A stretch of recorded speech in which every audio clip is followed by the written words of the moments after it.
স্বাগত 2026-27 অর্থ বছরের বাজেট নিয়ে দেশ টিভির এই বিশেষ আয়োজনে আপনাদের সঙ্গে আছে আমি সাদিয়া লাবনী। দর্শক, বাজেট বিশ্লেষণ নিয়ে আমাদের সঙ্গে যুক্ত আছেন এনবিআর এর সাবেক চেয়ারম্যান ডক্টর আব্দুল মজিদ।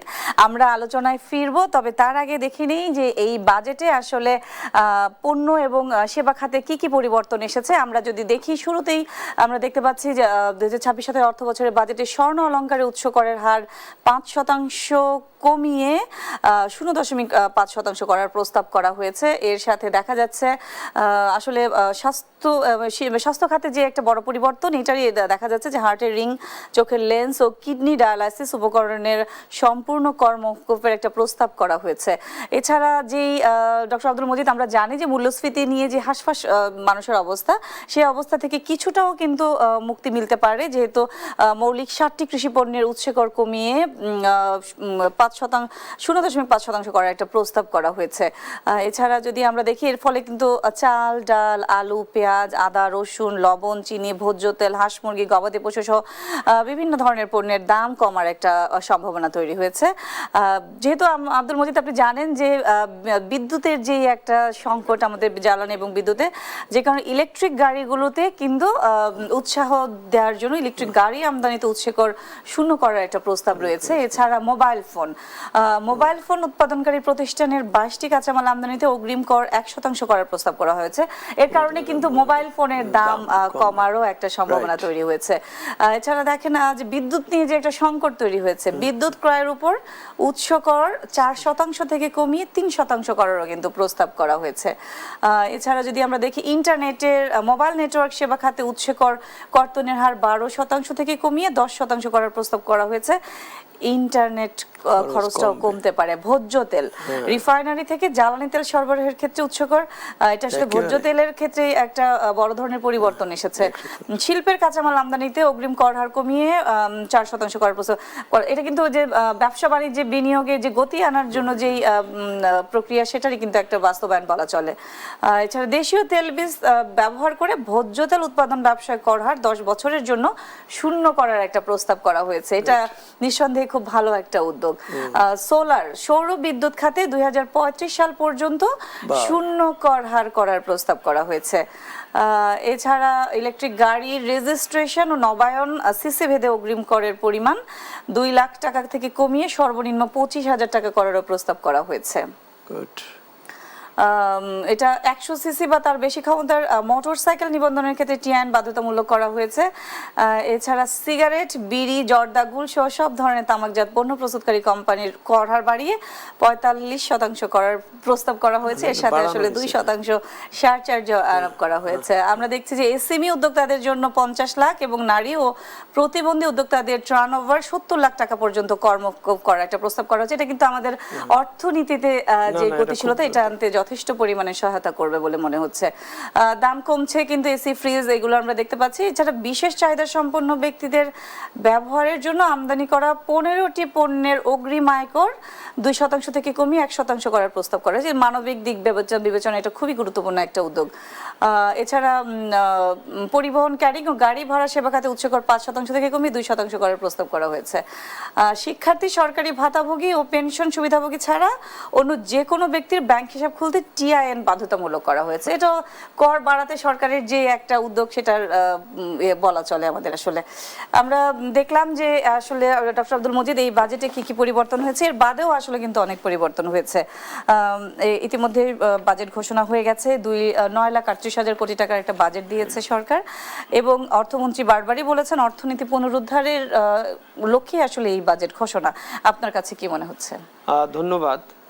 মাননীয় অর্থমন্ত্রী যেমনটি বলেছেন সেটাই প্রত্যাশিত ছিল, কারণ আমরা গত কয়েক বছর যাবৎ জানি যে আমাদের অর্থনীতি এক ধরনের একটা অচল, অকার্যকর টাইপের একটা অবস্থায় আছে। আমদানি রপ্তানি সব কম, ব্যাংকের লিকুইডিটি বিরাট সমস্যা, তারপরে আস্থা শূন্য হয়ে যাচ্ছে, পুঁজিবাজার একদম অসুবিধায় চলে গেছে, ক্ষুদ্র উদ্যোক্তারা বসে গেছে, ইনফরমাল সেক্টর বলতে গেলে কিছুই করতে পারছে না। তারপরে নাই, যেহেতু বিনিয়োগ নাই, কর্মসৃজন নাই, সব মিলিটারি একটা কিন্তু একটা অর্থনীতিটা আসলে একটা অসুস্থ অবস্থায় ছিল। এখন এই নতুন সরকারের কাছে স্বাভাবিক একটা বিরাট আন্দোলনের পরে অনেকগুলো প্রত্যাশাগুলো একসাথে যুক্ত হয়ে এই একটি নির্বাচিত সরকারের কাছে এটা অস্বাভাবিক নয়, এটা অত্যন্ত স্বাভাবিকভাবে প্রত্যাশিত যে তারা এই মানুষের দ্রব্যমূল্যের যে বিষয়টি, ক্ষুদ্র ব্যবসায়ীদের বা উদ্যোক্তাদের ব্যবসা করার বিষয়টি, ব্যাংকিং খাতের এবং ব্যাংকিং খাত সহ ব্যাংক ব্যবসার বিনিয়োগের অন্যান্য খাতে যাতে একটা সুষম সুশীল একটা পরিস্থিতি, সহনীয় পরিস্থিতির উদ্ভব হয়, সেদিকে লক্ষ্য রেখেই কিন্তু প্রায় যেগুলো ওই যে ছাড় দিয়েছেন, এতে আমরা হিসেব করে দেখেছি প্রায় 60,000 কোটি টাকার মতো আপাত দৃষ্টিতে মনে হবে রাজস্ব কমে গেল। কিন্তু আমি মনে করি it will be returned in a bigger way. কারণ এরা যদি সবাই চঞ্চল হতে পারেন, কর্মসৃজন হতে পারে, ওই যে চাল ডাল যেগুলোর বললাম এগুলোর দাম কমে গেলে পর ওই প্রান্তিক জনগোষ্ঠীর সকলের, প্রান্তিক জনগোষ্ঠী তো না, আমরা অনেক সময় মনে করি দামটা কমে গেল তারপরে শুধু গরিব মানুষের সুবিধা হবে, তা না, এটা সকলেরই সুবিধা, সকলেরই ডিসপোজেবল ইনকাম ইয়ে হবে, সাশ্রয় হবে, বাড়বে। তো সুতরাং সেই বাড়ার ক্ষেত্রে এটি যদি ঠিক মতন প্রয়োগ করা যায়, আমি প্রয়োগ শব্দটার উপর বেশি জোর দিচ্ছি এই জন্যই যে আমরা অতীতেও এরকম কোনো পণ্যের দাম কমিয়ে, শুল্ক কমিয়ে দেখা গেছে তার ভোক্তারা তার বেনিফিটটা পায়নি। হ্যাঁ, সুতরাং এখানে আমাদের খুব কড়া মনিটরিং, বাজার ব্যবস্থাপনার খুব কড়া মনিটরিং প্রয়োজন হবে। ডক্টর আব্দুল মজিদ, যে এটাই হয়, নির্বাচিত সরকারের কাছে মানুষের অনেক প্রত্যাশা এবং এই বাজেট ঘিরেও অনেক প্রত্যাশা ছিল। এই বাজেটে এই প্রত্যাশার কতটা প্রতিফলন আপনি দেখতে পেয়েছেন? প্রত্যাশার প্রতিফলন সব করতে গেলে তো সরকারের সামর্থ্যেরও ব্যাপারটা জড়িত। যেমনটি 9,38,000 কোটি টাকার যে বাজেটটি দেওয়া হলো, ব্যয়ের বাজেট মূলত, এই ব্যয়টা যদি সুশাসনের সাথে, জবাবদিহিতার সাথে, সুচিন্তার সাথে যদি ব্যয় করা হয়, তাহলে নিশ্চয়ই এই ব্যয় অর্থনীতিতে কর্মসৃজন, সুযোগ সুবিধা সৃষ্টি করতে হবে। তাহলে এখানে মেন পয়েন্টটা হচ্ছে যে বাজেট আমি করলাম এটা শেষ কথা না, শেষ কথা হচ্ছে বাজেটে যা বলেছি লক্ষ্যমাত্রা, সেগুলো অর্জনের জন্য যে সামষ্টিক অর্থনৈতিক যে ব্যবস্থাপনার ব্যাপার, সেখানে যদি আমি সতর্ক সচেতন সাফল্য লাভ করতে পারি তাহলে অটোমেটিক্যালি বেনিফিটটা হবে। এইবারের বাজেটের মূল লক্ষ্য হচ্ছে ওই অচল অর্থনীতিকে সচল করা। অচল অর্থনীতিকে সচল করতে গেলে কিছু অপ্রিয় কাজ করতে হবে, মানে ব্যবস্থায় আনতে হবে।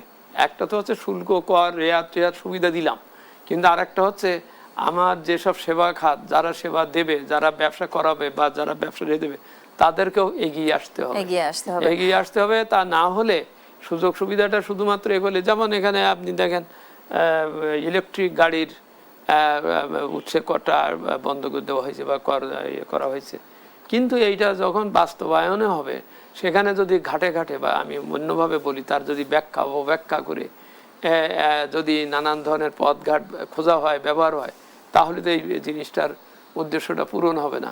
তো সুতরাং আমি মনে করি সমগ্র অর্থনীতির, এটা নট নেসেসারিলি এটা এনবিআর এর একক দায়িত্ব, নট নেসেসারিলি অর্থ মন্ত্রণালয়ের একক দায়িত্ব, নট নেসেসারিলি বাণিজ্য মন্ত্রণালয়ের একক দায়িত্ব যে বাজার স্থিতিশীল রাখা, মানুষের সেবা করা, ওই যে করের সুবিধা দেওয়া। এখানে আমি মনে করি সকল প্রশাসনের, সকল পর্যায়ের সকলের সহযোগিতার প্রয়োজন, সক্রিয় ভূমিকার প্রয়োজন হবে। যেমন জেলা প্রশাসক সাহেব বা অন্যান্য ডিপার্টমেন্ট, বিআরটিএ, অন্যান্যরা যারা যে করছে, আপনি বাজেটে দেখেন যে এনবিআর এর রেশিও হচ্ছে কিন্তু টোটাল রাজস্বের 75 থেকে 76-77%।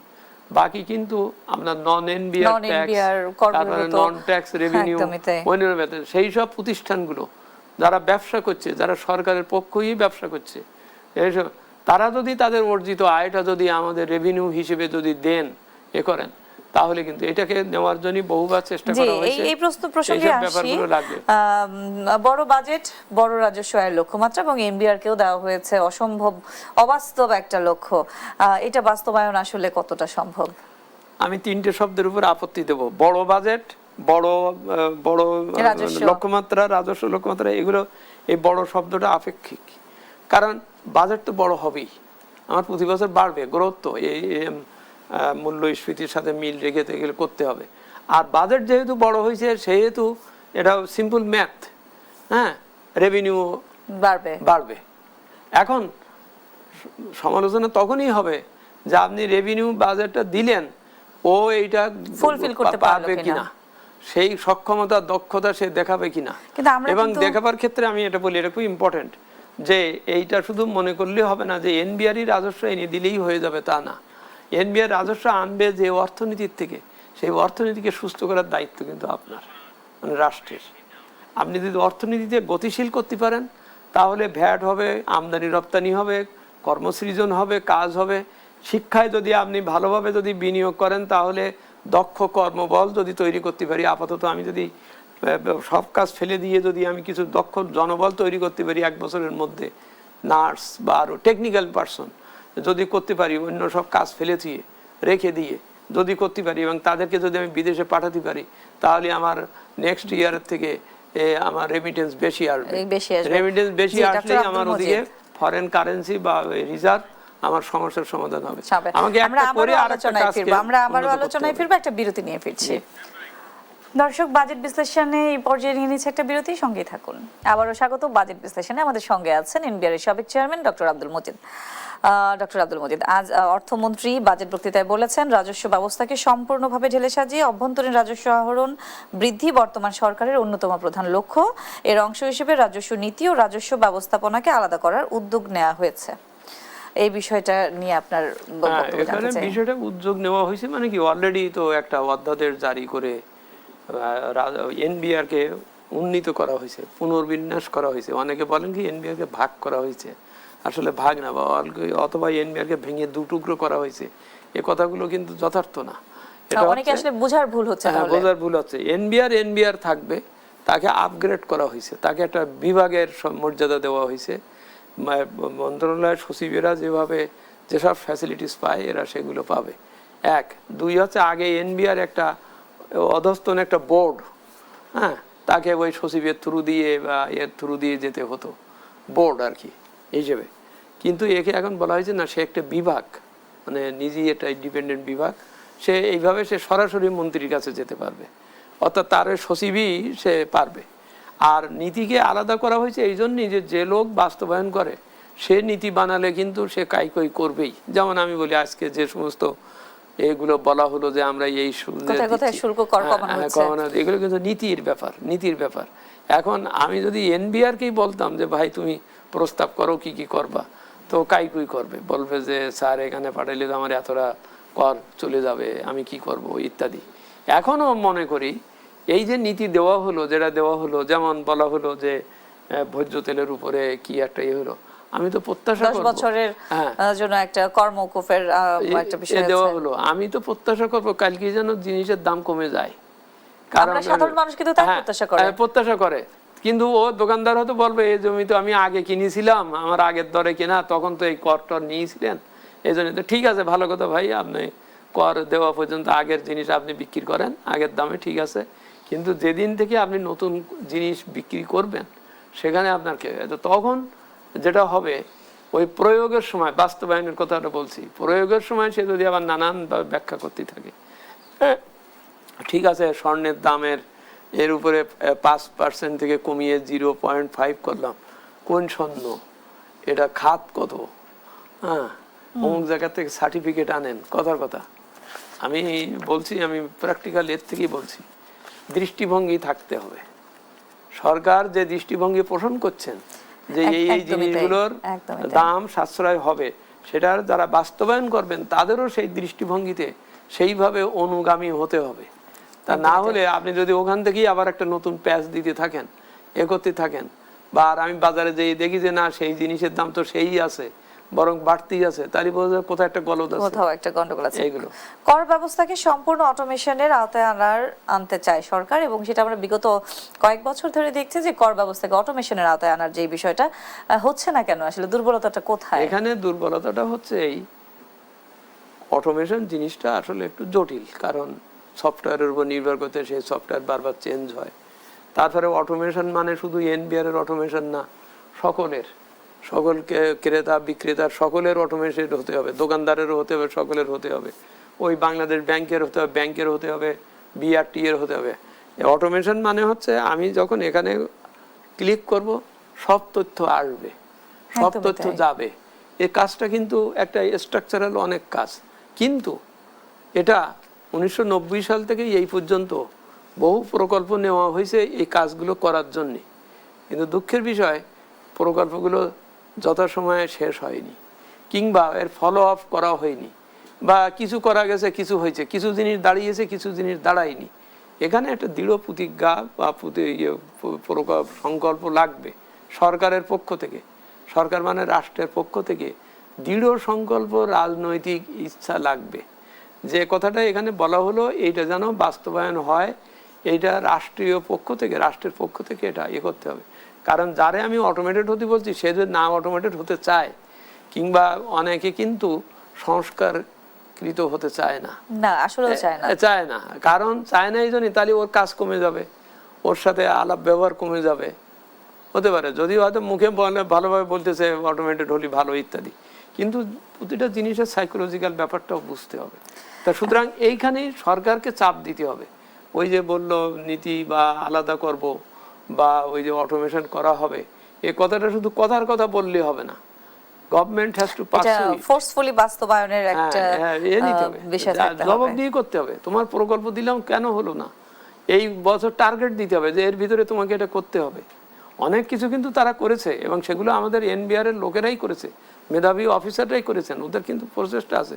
কিন্তু আমরা এই প্রকল্পগুলোকে সবসময় ওই বিদেশি লোন নিয়ে, বিদেশি টেন্ডার, বিদেশি কন্ট্রাক্টর, বিদেশি কনসালট্যান্ট দিয়ে করতে যে সমস্যা হচ্ছে কি, ওই বিদেশিরা আজকে কিছু কাজ করলো, করে চলে গেল, আমার আবার তাকে ডাকতে গেলে সমস্যা হচ্ছে। সেই জন্য আমরা যে দুটো রিপোর্ট দিয়েছি এইসব ব্যাপারে, পুরো রিপোর্ট দিয়েছি তো ইয়ের সময়, সেখানে কিন্তু আমরা ওইটা বলেছি যে এই অটোমেশনের কাজটা আমার দেশীয় ভেন্ডর, দেশীয় কন্ট্রাক্টর, দেশীয় কনসালট্যান্ট, আমার নিজের ডিপার্টমেন্টের অফিসার, যে মেধাবী অফিসার যে পারে, তাকে উৎসাহিত করতে হবে, যাতে এইসব জিনিস প্রবর্তনের পরে যদি কোনো জটিলতা দেখা দেয় আমি তাকে ডেকে যেন আমি সেটার বিষয়ে কথা বলতে পারি। এখানে বিদেশি কনসালট্যান্ট হলে তারে ডাকতে গেলে আমার আবার উল্টো খাজনা, আবার খরচ বেশি।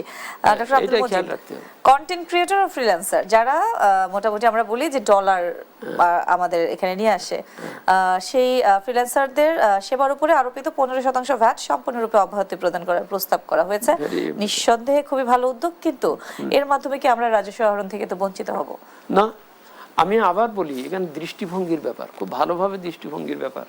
সেটা হচ্ছে সে একটা আইটেম আমি শুল্ক বসালাম, বেশি করে দিলে ওইটার যাইয়ে দাম বাড়লে ও কিনতে পারলো না, ওইটার উৎপাদনকারীও উৎসাহিত হলো না, কারণ এতটা ভ্যাট দিয়ে এসে আমার এটা তৈরি করতে হবে, তাহলে তো হলো না।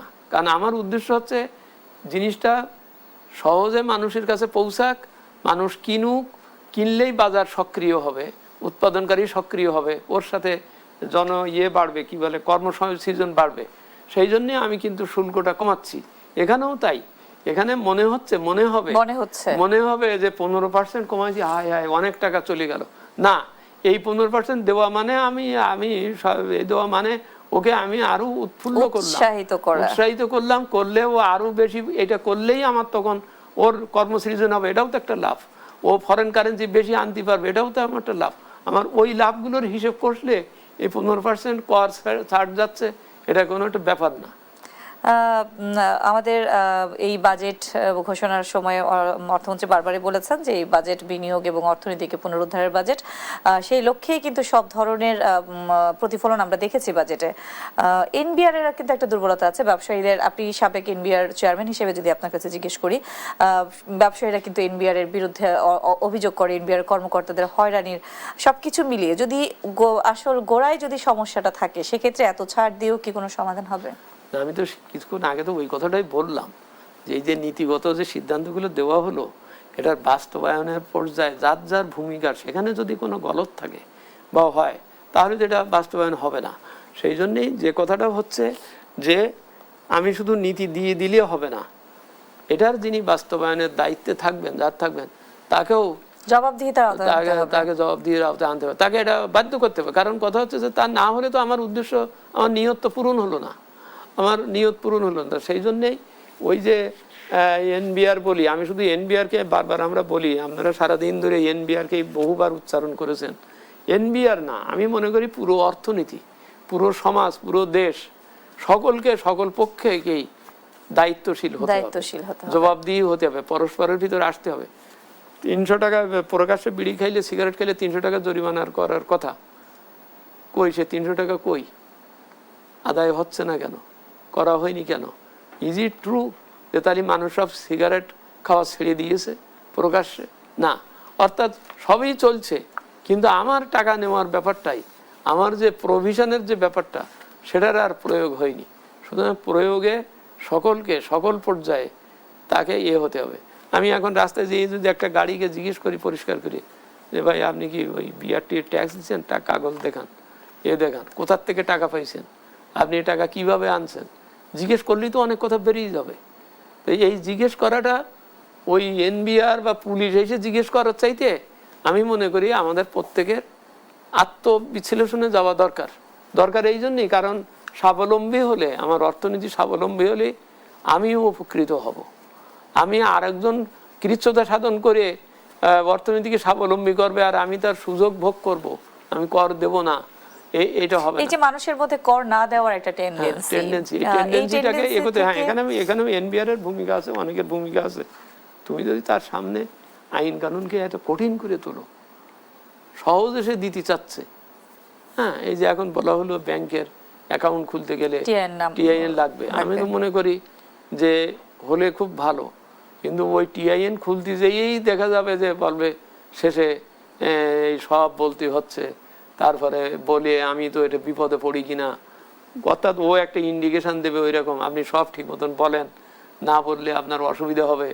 ও তখন তো ভাববে এক ব্যাংক অ্যাকাউন্ট খুলতে যেই দেখি আমার নাড়ি নক্ষত্র সব বেরিয়ে যাচ্ছে। কিন্তু না, এখানে নিয়মটা হবেই যে আপনি টিনটা খোলেন, টিন খোলাটা সহজ করে দেন, একদম সহজ। অনলাইনে তো হয়, হ্যাঁ হয়, আপনি টিন খোলেন এবং আপনার একটা আইডেন্টিফিকেশন নম্বর হোক, তাহলে আপনি ব্যাংকের যে সেবা চাচ্ছেন, ব্যাংকে অ্যাকাউন্ট খুলে যে সেবা চাচ্ছেন, সেখানেও আপনার টাকাটার প্রোটেকশন হবে, আপনার একটা হবে, আপনার কাছ থেকে যে পয়সাটা কাটা হবে সেটাও আপনার অ্যাকাউন্টেই যাবে। এখন যেমন বহু লোকের কাছ থেকে ওই টিডিএস বা এটা ওটা কাটা হয়, ওর কিন্তু টিন নাই। এমনকি একবার এটাও বলা হয়েছে যে 15% পর্যন্ত কেটে নেওয়া হবে যদি আপনার টিন না থাকে। তো বুঝলাম 15% আমার টিন নাই বলে আপনি টাকাটা কাটলেন, তা আপনি টাকাটা কার অ্যাকাউন্টে বুক করলেন? আমরা আবার আমি তো জানতে পারছি। আমরা একটা বিরতি নিয়ে আবার ফিরছি। দর্শক, বাজেট বিশ্লেষণে এই পর্যায়ে নিয়ে নিচ্ছে একটা ছোট্ট বিরতি। আবারও স্বাগত বাজেট বিশ্লেষণে। আমাদের সঙ্গে আছেন এনবিআর এর সাবেক chairman doctor Abdul Majid. Doctor Mohammad Abdul Majid, আমরা দেখেছি যে সবসময়ই আমাদের আন্তর্জাতিক সংস্থাগুলোর একটা চাপ থাকে বাজেটে ভর্তুকি কমিয়ে দেওয়া, কিন্তু আমাদের দেশের এই প্রেক্ষাপটে খাদ্য, সার, কৃষিতে ভর্তুকিটা আসলে দিতেই হয়। এবারও সেইটার ব্যতিক্রম হয়নি, খাদ্য, সার এবং কৃষিতেও একটা বড় অঙ্কের বরাদ্দ রাখা হয়েছে। এক্ষেত্রে আসলে এই আন্তর্জাতিক সংস্থাগুলোর সাথে আমাদের কি কোনো ভাবে এটা দ্বিমতের তৈরি হয় কিনা? না, এটার একটা বড় কারণ হচ্ছে, এটা খুব সুন্দর পুষ্টিকর প্রশ্ন আপনি করেছেন। 2023 সালে যখন আমরা আইএমএফ এর এই বর্তমান চলমান যে চুক্তি সেটা নিয়েছিলাম, সেখানে বছর বছরে কত ছাড় হবে, কি কি শর্ত সেখানে ছিল, সেটা 2023 সাল একটি অতীত পূর্বের সরকার, সেই সরকারের তখন বলতে গেলে এশারক্তের সময়, মানে সে আছে কি নাই, থাকতে পারবে কিনা, কারণ 24 সালে ভোট হবে কিনা এটাও নিয়েও ছিল, অনেক ছিল। এবং তখন তারা দেখলেন যে অর্থনীতি ওই করোনার কারণে বা এভাবে হোক অর্থনীতি খুব পিছিয়ে গেছে এবং একে উদ্ধার করতে গেলে আইএমএফ এর ভালো সার্টিফিকেট লাগবে। আইএমএফ কিন্তু উন্নয়ন প্রকল্প দেওয়ার ডোনার না, ওর কাজ হচ্ছে তোমার এই এই অসুখ আছে এগুলো সোজা করো, তাহলে আমি যদি তোমার ভালো সার্টিফিকেট দেই, প্রেসক্রিপশন দেই, তাহলে অন্যরা তোমার চিকিৎসা দেবে বা খাবার দেবে। এ হচ্ছে আইএমএফ। কিন্তু আইএমএফ সেই জন্য আইএমএফ এর ওই ভালো সার্টিফিকেট নেওয়ার জন্যে বলেছে, চাচা আপনি যা দেন, যা শর্ত দেন আমি মেনে নিচ্ছি, কিন্তু আমারে বাঁচান, আমারে করেন। সেই জন্য সেই সময় 23 সালের প্রেক্ষাপটে সেটা তারা করেছিলেন, সেই সব শর্ত, যে শর্ত মানতে গেলে ওনারা থাকে না কিছু, কিন্তু তারপরেও মনে করেন নাই, মনে করেছে ঠিক আছে। কিন্তু ইতিমধ্যে আমরা 24শে জুলাইয়ের একটা বিরাট আন্দোলন, বৈষম্য বিরোধী আন্দোলনের এর থেকে আমরা একটি নতুন সরকার এসেছে, গণতান্ত্রিক সরকার। এখানে ওই প্রশ্নটাই এসে যাচ্ছে যে আমি ওই সব শর্ত মেনে প্রায় তো ডুবে যাচ্ছিলাম শ্রীলঙ্কার মতো। শ্রীলঙ্কাও কিন্তু 22 সালের আগে কিন্তু ওই আইএমএফ এর দেউলিয়ার পথে চলে যাচ্ছিল। হ্যাঁ, যে আমাদের কাছ থেকে পর্যন্ত সাহায্য নীতি হয়েছিল তার, হ্যাঁ, এই পরিস্থিতি। সেও যেটা করেছে, সে ওই আন্দোলন গন্ডগোলের পরে সে আইএমএফ এর সাথে বলেছে যে দেখেন, আপনার ওই আগের সত্য মেনে আমি এই এত বড় একটা বিপ্লব হয়ে গেল, আমার নতুন সরকার ইত্যাদি, আমি কিন্তু পারবো না। তো সুতরাং তার সাথে আবার নতুন করে নেগোসিয়েশন করলো, করে বললো যেসব শর্ত মানলে আমার অর্থনীতিরও ক্ষতি হবে না, আবার আমি উঠতে পারবো, জনগণের ক্ষতি হবে না, আবার উঠতে পারবো, সেই ধরনের করে আমারে একটা বেল আউট প্ল্যান দেন, বেল আউট। হ্যাঁ, এবং $2.5 বিলিয়ন তারা নিয়ে কিন্তু তারা কিন্তু মোটামুটি এখন ভালো পর্যায়ে আছে। আমাদেরও উচিত ছিল, এখন এটা কর্তব্য হয়ে গেছে আইএমএফ এর সাথে বসা, যে আপনার সব শর্ত তো আমি মানতে গেলে তো আমার অর্থনীতি থাকবে না। এই যেমন ভর্তুকিগুলোর একদম নিষেধ করা ছিল, ওই কারোর কোনো কর রেয়াত দেওয়া যাবে না। আজকে যে 60,000 কোটি টাকার করের রেয়াত দেওয়া হলো, দেওয়া হলো, সুযোগ সুবিধাগুলো, এগুলো কিন্তু ওখানে নিষেধ করা আছে। কারণ আপনি এইসব যদি দেন তাহলে আপনি অর্থনীতি ঠেকাতে পারবেন না, এটা ওর দৃষ্টিতে। আর আমি দেখতেছি আমি যদি এরকম দিতে হয় তাহলে আমার অর্থনীতি থাকে না, আমার আমসালা দুটোই চলে যায়। কারণ আমার জনগণের প্রান্তিক আয় ব্যয় সব কম। আমার কৃষি হচ্ছে আমার অন্যতম একটা ব্যাপার, তার লাগে সার, তার লাগে পানি, তার এই ব্যাপারগুলো লাগে। এখন সেইগুলো আমি দিতে পারছি না। যদি আমি এখানে ভর্তুকি কমিয়ে দেই তো কালকেই তো আমার উৎপাদন শিং করবে। উৎপাদন শিং করা মানেই হচ্ছে আমার মানুষ অনিবার্যভাবে খাদ্য নিরাপত্তা আর এর ভিতরে পড়ে যাবে। তো সুতরাং আমাকে এটা দিতে হচ্ছে, ওকে ডিফাই করে দিতে হবে, তাকে ব্যাখ্যা দিয়ে বোঝাতে হবে, এমনও বলতে হবে হয়তোবা যে ঠিক আছে আপনার ওই 25 টাকা না নিলেও আমার চলবে, আমার চলতে হবে। আমি এই জন্যই বলছি এই বাজেটের ভিতরে বেশ কয়েকটা শব্দ আছে আপনার খুব স্পেসিফিক ভাবে এটা কয়েন করে দেওয়া হয়েছে। এক হচ্ছে আমি আমার ভঙ্গুর অর্থনীতিকে বা অর্থনীতির কর্মকাণ্ডকে ঘুরানোর একটা উদ্যোগ দিয়েছি। আর একটা হচ্ছে বিভিন্ন জায়গায় বলা আছে আমরা স্বাবলম্বী হতে চাই। কারণ স্বাবলম্বী হলে আর আমার ওই আইএমএফ এর কাছে টাকা আনতে যেতে হবে না, বা স্বাবলম্বী হলে আমার ওই হরমুজ প্রণালীতে কি গন্ডগোল হলো সেটা নিয়ে ভাবতে হবে না, সেটা নিয়ে আর ভাবতে হবে না। সেই জন্য আমাদের এখন আমাদের যা আছে, আমার নিজের যা আছে, যেমন খাল কেটে আমি আমার পানির করবো, পানির আধার তৈরি করব। আমি কৃষির ওই যে বিদেশি সার না নিয়ে আমি জৈব সার বা অন্য দিকে এইদিকে যাব, এইসব পয়েন্টে যাব।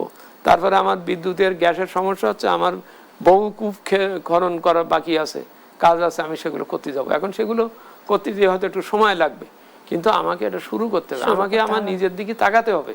কারণ নইলে বহির্বিশ্বের যে অবস্থা, গ্লোবাল অর্থনীতি, ইভেন আমার পাশের দেশ, পাশের রাজ্যেও যদি কোনো একটা পরিবর্তন হয় তার দ্বারা আমি প্রভাবিত হয়ে যাই। এই যে পুশিন হচ্ছে, কত কিছু হচ্ছে। হ্যাঁ, তো সুতরাং আগে আমাকে নিজেকে স্বাবলম্বী হলে আর আমার কারোর এই কঠিন শর্তর মানার প্রয়োজন হবে না। ডক্টর মোহাম্মদ আব্দুল মজিদ, ব্যাংক খাত থেকে এবারও বাজেট ঘাটতির একটা বড় টাকা নেওয়ার লক্ষ্য নির্ধারণ করা হয়েছে। ব্যাংক খাত এমনিতেই নানান ধরনের অস্থিরতা, একদম জর্জরিতই বলা চলে, এবং 5 আগস্টের পরে অর্থনীতিতে ব্যাংকিং খাতে যে অবস্থা তৈরি হয়েছে ওটা কিন্তু এখন অব্দি মানে ঘুরে দাঁড়াতে পারেনি। এই অবস্থায় ব্যাংক খাত থেকে ঋণ নিতেই হবে, ঋণ নেওয়ার লক্ষ্যমাত্রাটাই স্বাভাবিক যেটা নির্ধারণ করেছে। কিন্তু এই 1,12,000 কোটি টাকার এই বিষয়টাকে আপনি কিভাবে দেখছেন? 1,12,000 কোটি টাকা ব্যাংক থেকে ঋণ নেওয়ার লক্ষ্যমাত্রা নির্ধারণ করেছে বাজেট ঘাটতি মেটাতে। না তার সেটা তো নীতি হচ্ছে, এটা সবসময় নেওয়াই হয়ে থাকে, কম আর বেশি। হ্যাঁ, কিন্তু এটার পরোক্ষ এটা হচ্ছে, অসুবিধাটা হচ্ছে আপনি নিজেই যদি ব্যাংকের থেকে লোন নেওয়া শুরু করেন তাহলে ব্যাংক প্রাইভেট সেক্টরকে আর লোন দিতে পারবে না, এমনিই দেয় না, আর দিতে পারবে না। আর ওর তো সংকট আছে নিজেই। এখানে ব্যাংক খাতকে যদি উদ্ধার করতে হয় তাহলে আপনাকে একটা বিশেষ প্রণোদনা দিয়ে, টাকা দিয়ে, যেমন অনেক ব্যাংক চাইছে আমার এত লোন দেন, ও বলছে। এবং আপনার এটা উচিত হবে না বলা যে ওই ব্যাংকটা খারাপ, ওই ব্যাংকটা এটা বলা উচিত হবে না। কারণ এটা বললেই ওই জনগণের আস্থা হয়ে যাবে, এবং সে ব্যাংকগুলো আরো সবাই টাকা তুলতে চাইবে, তুলে তখন আর আপনার হবে না। এখানে এই কিছু কিছু জিনিস রাষ্ট্রীয়ভাবে খুব ট্যাক্টফুলি যেতে হবে। সকল ব্যাংকে বলতে হবে যে না ভালো আছে, আপনার কোনো ভয় নাই, হবে তা হবে, আপনি এটা আস্থা রাখেন।